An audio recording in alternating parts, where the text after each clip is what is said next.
Yo, bolalar bilan ishlab bugun sizlar bilan qanday qilib Minecraft server ochishni o'rganamiz. Bu videoni oxirigacha ko'rmagan neger bo'lib qolsin.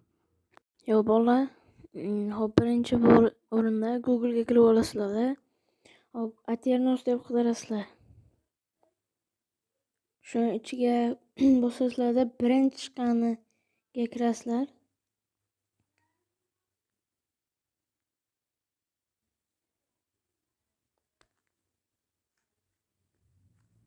Hop shunaqa menu chiqadi. Bu yerdan play ga bosasizlar.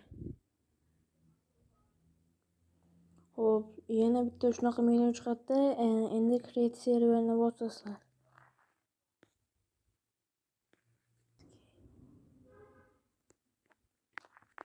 Hop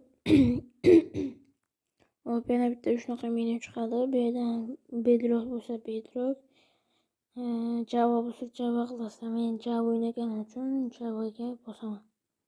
Hop bu yerdan create bosasizlar.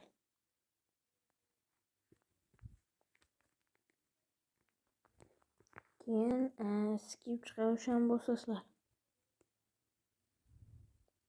Mana xuddi shunaqa menu chiqadi. Pastdan qanaqa versiya Javada Forge, Optifine shunaqa qilasizlar. Mana versiyasini ham tanlasanglar bo'ladi. Hop boshlamoqchi uchun mana start bosasizlar va keyin ozgina kutsanglar o'zi boshlanib ketadi.